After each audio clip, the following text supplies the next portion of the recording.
card that we like, Chase Sapphire Reserve. You see this, our top three, they're Chase cards. So they usually have the highest point balance, and the Chase points, what's great about those is they can transfer to not only, they cover about almost any major airline, but also you can transfer them to a hotel, you know, and stuff like that. So with this one, I'm not gonna go over all this information because I'm gonna give this guide to you. But with this one, for example, you earn a 50,000 point sign-on bonus. And then, but you have to spend $4,000 in the first 3 months. Now, it's not hard to do. Think about just what you pay. You can put anything on a card. You can put your utilities, your cell phone bill, if you divide that $4,000 by 3 months, I don't know, what does that equate to? I'm not a math. What is that, like, I don't know, 12 something, or 1,300 maybe a month? But if you put all of your expenses, your groceries, there's $400 right there. Your gas, if you put everything on there, it is not hard to do. And what we did is we waited until we thought, okay, we need, whenever he did the flooring, he opened up a card because he knew he was going to be doing the flooring. So we got the 11% back from Menards, plus got the points. And then you get, and many of them too, you get 3 times the points for any travel and dining on that one, and then you get $1, you know, or a point per dollar, you know, on everything else. So this Chase Sapphire Preferred, that's a 50,000 sign-on bonus, and that one it's 3,000 that you have to. That one's only 3,000 you have to spend in 3 months. And then the Chase Inc. Business, this one you get an 80,000 point sign-on bonus. But you only spend 5,000 in the first 3 months. But that would be perfect. So when we do our roof, okay, the materials are, if they're, I don't know, $2,500, we're gonna go and buy the materials rather than write him a check for that. We're gonna go to Prairie, you know, put it on our credit card, and then we'll just write the check to Chase so we can get the points. And then City Thank You Premier, that's a $60,000 sign-on bonus. So if you go through any 2 of those cards, you would reach Companion Pass. But not only that, you get the Companion Pass, but you also have all of those points to use. So our last 4 trips have been free. He's used points to cover his flight, and then since we have Companion Pass, it didn't cost me anything. It didn't cost me any points. Does that make sense? Do you guys have questions about that? How many points does it normally take on an average flight? Anywhere from 15 to 40,000 points, depending on where you're going and the distance. But I think in US it's about 45,000. Yeah, that kind of went there. And so sometimes, you know, you can use it for a hotel and airfare. We already went over that, what to put on there to get the rewards. So that is it with that. So I handed, we're almost done here. So I handed you guys a sheet that looks like this. Calculations. So this is an example of somebody that makes $40,000 a year. And she saves 20% of her income. That's $8,000. She's fortunate. She works for a company that does a $2,000 match. That could be a bonus. That could be anything. She also does a couple side hustles a year. She does eBay selling and makes $4,000. She does Airbnb, $2,500. So her total annual savings is about $16,500. Or about $1,375 monthly. So this right there, she's at a 41% savings rate. Okay, so for this person, it is possible for her to be financially independent in 15 years. Here's how. So if you go to the next page, now you can see the monthly deposit, $1,375, which goes along with that. Now she already did have money saved. Okay, so she had $60,000. Already invested. But from starting there, if she puts $13.75 in, and we're going to show you the difference interest rates. On average, some of these funds can perform 8 to 9% over time. Now, this one happens to perform $900,000, so 180 months of deposits, which is 15 years. She would have over $750,000. Okay, and now look at the next page. Okay, what the length of the time that the sun will last. Okay, so you have, now we got this 150,000, right? How long is that going to last? How do we know? And when we say, we figured her at $30,000 a year is what she would need, for retirement. But there's a lot of factors that go into that and what you want to do, how, but that's what she's doing. And maybe she continues to do her side hustles. But the thing is, she doesn't have to and can still have at least $30,000 a year. But she could continue on with her side hustle because you can work. So now this one, let's say that the $750,000, she's only getting a 6% return, which is really nothing. It's very doable.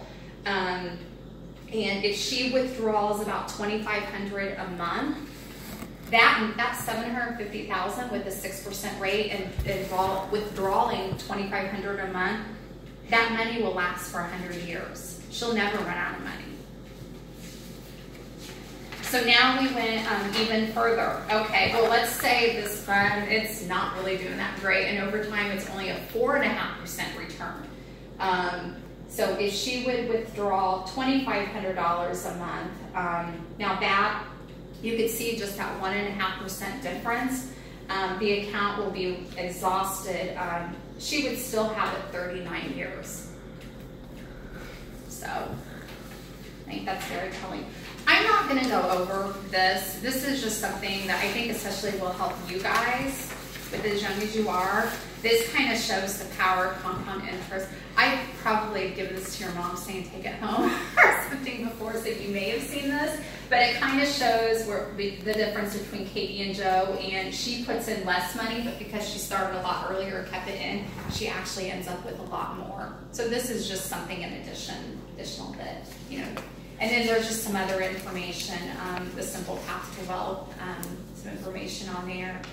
Some reference, I hand wrote some things down at the bottom, some different podcasts that I like to choose: Financial Independence, Bigger Pockets, budgeting. You have YNAB, which is you need a budget, and then Mint, and then blogs, Mad Scientist, and Mr. Money Mustache. Do you guys have any questions? Kind of going through this fast. Wait, so if I put $4,000 in the bank now and just left it alone with compound interest, I could have like a lot of money. 65 years. Kara, I remember she said she had $2,500, but she only invested, they did a match. So the principal amount she put in was I think it was over $1,200 or whatever, and $1,250 probably, and then so around $2,500, and then with their match, she's never done anything, and it's been in there over 20 years. It's over $40,000. Yes, you can't match the power of compound interest. That's where time is on your side. You absolutely should put in money now. I've got to catch up, and a lot of people my age, if you're really just starting to, but you don't have to put in as much. Yeah. And I can, anytime you guys have questions like well, is this a good thing to invest in and stuff? I mean, I could ask Jay. I mean, he's definitely a lot more knowledgeable. The girls have Vanguard accounts, and we manage them, and we did a deal with them to match them 20%, and they already got a good chunk, and they're 10. But just I do make them save a portion of their allowance, but then they kind of go beyond that too. Okay, we're just going to do a quick thing with some cards.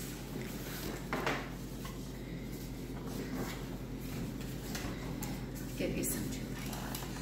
Can we look at them? Yeah. Okay. So it's called a hit or myth. So tell me, read your card, and then tell me, basically, is it true or false? Is it a myth or is it, you want to go first, Piper? No? Okay. Zoe? To determine my FI number, I need to take my expenses each year and multiply it by 25. False. No, that's actually true. So Wait, did it say monthly or annual? each year. Yeah, okay. That's the same thing as the 4% rule. Oh, yeah. Because if you do the 30,000, multiply it by 25, you're going to get 750,000. We just did it a little bit. I was trying to trick you. Okay. Okay, the cost of health insurance will be a big factor on when I can retire. That is a definite truth. That is true. I did not go in that. That is a whole other animal because there are so many unknowns with health insurance. I think that it would be good to plan that definitely going to have to kick in a portion of that. So that's true. Tiffany? I have to spend, or I have to report all of my side hustle on my taxes, even if it's $600. True. Yeah, we just went over that. I thought, okay, that's going to be in that. You want to go, Piper? My IRA can be used as an emergency fund. Wait, I think it's true. I don't know. It is true. Yeah, we went over that. Yeah. See, I'm listening. Can't read this word. Oh, let me see. Flat line. Rule. To figure the 4% rule, you take your annual income and divide it by 4% to reach your FI number. True. You got both of those. Yeah, I got them. FI numbers. Okay. After I retire, there will be enough money from Social Security to cover my expenses. That is so false.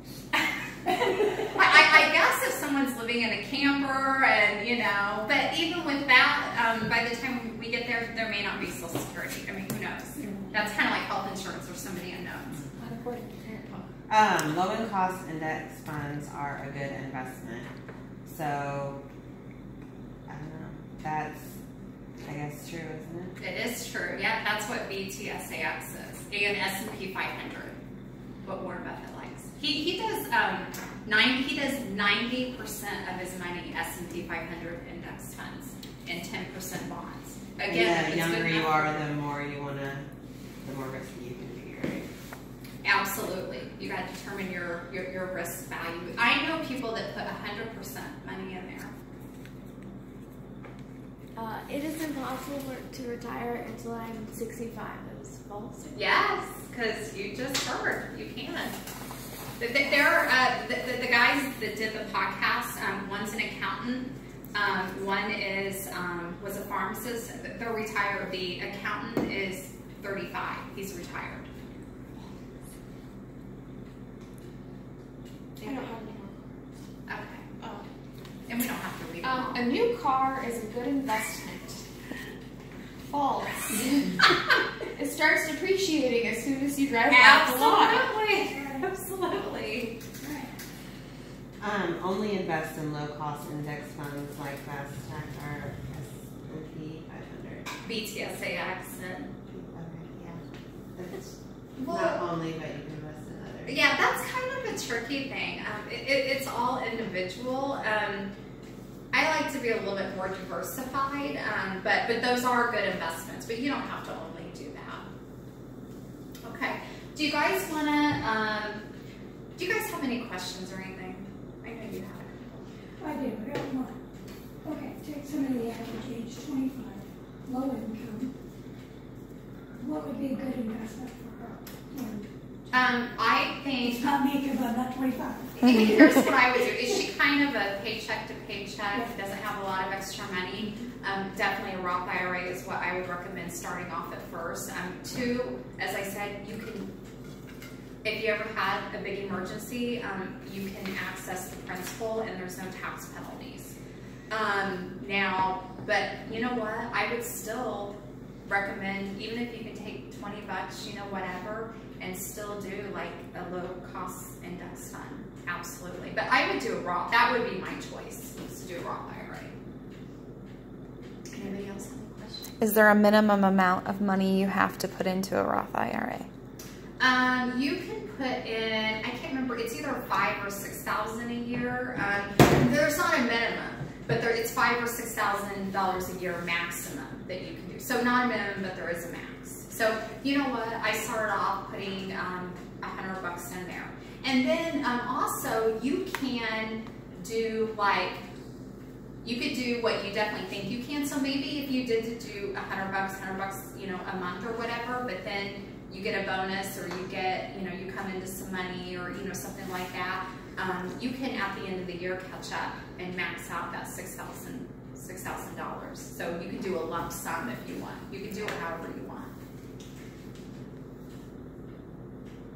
Anybody else? Okay. That's somebody who's already past retirement. Okay. Are they working or not? Mm-hmm. Okay. If they are working, I would still do a Roth IRA because they probably don't want to be as risky in their finances. Even the low-cost stock index funds, it is the stock market.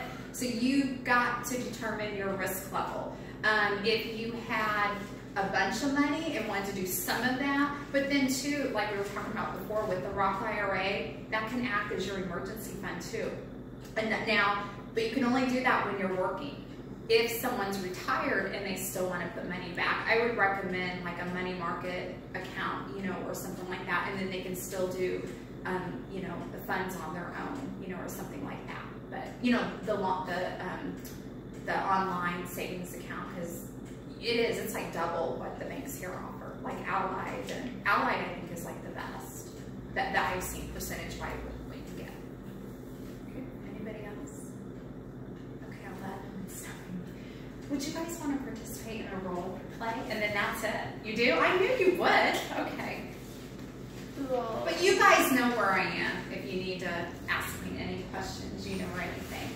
So I'm going to set you up here. Do you want to be, it says Mr. but Ms. Jones, so I need somebody to be Ms. Freedom and Ms. Jones. I'll be Miss Jones. Ms. Jones, okay. And then Ms. Freedom. Okay, so I'm going to set you up here. Ms. Jones, you are all about impressing your neighbors, you know, keeping up with the Joneses and friends by the stuff they have. It's everything from the home you have, the car you drive, the clothes you wear, and the restaurants you dine in. However, you're spending so much time keeping up with appearances that you're not able to put anything away. Miss Freedom, on the other hand, over there, she can care less about keeping up with you. She doesn't care about, you don't care about impressing others. You live in a modest home and drive a used car that's been paid off for years. However, you have plenty of money to save each month for emergencies and for retirement. You both work for the same company, which earlier in the morning announced that employees would receive a $20,000 bonus. We need to work for that company. As part of the company's profitable results, employers are buzzing about the recent announcement around the office. Ms. Jones and Ms. Freedom bump into each other in the break room while getting coffee mid-morning and start discussing the windfall. Go ahead. Wow, can you believe the bonus we're gonna get? I've been waiting to hear about it all week. In fact, I'm gonna rush home tonight so I can tell my neighbor. He only got a $5,000 bonus. Ha ha. This will tell who's top dog in the cul-de-sac. That sounds fun. You tell your neighbors about your bonus? Of course. Half the fun of getting paid is rubbing other people's noses in it. What are you gonna buy with all that dough? Maybe go on a shopping trip? Or take your hubby on a first-class trip to Europe? Man, I have all the money spent in my mind for months. So, what's it gonna be? I'll tell you my purchase, you tell me yours. Well, actually, I don't often talk about my finances, but since I am the HR person in charge of the 401k, I guess it wouldn't hurt. I'm going to save about $5,000 of the bonus in the company retirement plan and put the rest into my investment account. What? You're just gonna waste all that free cash? No way. I'm going straight to the boat dealership. Got my eye on a new speedboat. I don't have all the money for it, but the bonus will cover about a quarter of the total cost. Only 80 grand for an L Speedy 400 horsepower speedboat. How will you afford the rest of the boat? And what about the insurance costs for it? And maintenance and storage? It's okay. I'll just get a loan for the rest. Only $725 a month. for payment, which I can obviously afford for 10 years. Insurance can't be that much, right? I'll just park it in front of the house so my neighbor can drool over it. Well, if you invest at least some of the money in the company 401k, you'll get a tax deduction and a company match. What and a what? Tax deduction. The bonus money is taxable as income, and if you put it into the 401k first, you don't have to pay taxes up front on the money, and it may lower your tax bill. The company will match the first $5,000 you put into the 401k. It's like doubling your money overnight. The money is saved along with the amount the company puts in for you to get growth over time until you need it for retirement.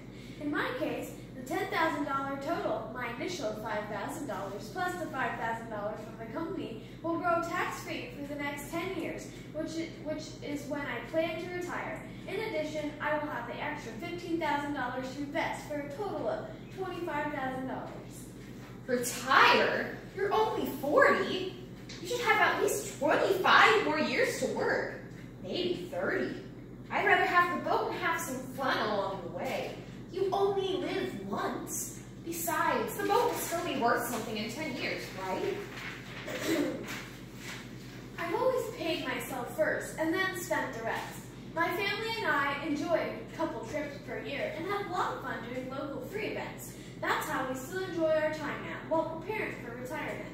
Pay yourself first? Yep, using the 401k and other investments that automatically come out, so I don't even see the money. Okay, but investing is hard. How do you know what to do? It's pretty easy. Just select an index fund with low expenses that invest the total stock market of the world. We have one in the 401k plan I can show you. All right, I might look into that. How much would your investment be worth in 10 years? Hypothetically speaking, I'm not going to bypass my boat. According to my financial app, it would be about $55,000. Yeah, but the boat will be worth much more than that. Actually, on this other app, I can see that that type of boat depreciates rapidly. Today, that boat from 10 years ago is only worth $20,000. Further, you would have spent your initial $20,000 plus over $87,000 in additional payments over the course of a 10-year loan. Mr. Jones, that's over $107,000 for a $20,000 boat. Oh, I never thought about those payments adding up like that. I just always thought if I could afford the payments and got a good raise each year, family was doing good, living the American dream. Sorry, but the burden of debt just really hurts over the long term. If you compare saving versus buying the boat, it is over a $180,000 difference. Okay, maybe we should talk more. I don't have much saved up. I only put in a couple $100 a month into the company plan. And our emergency savings is getting eaten up every time we need repairs done to the house or the cars need fixed. I would be glad to help, Miss Jones. Come by my office tomorrow morning and we can look at the forms to get you started investing. Maybe we can have a financial planner look at your budget and current financial situation too.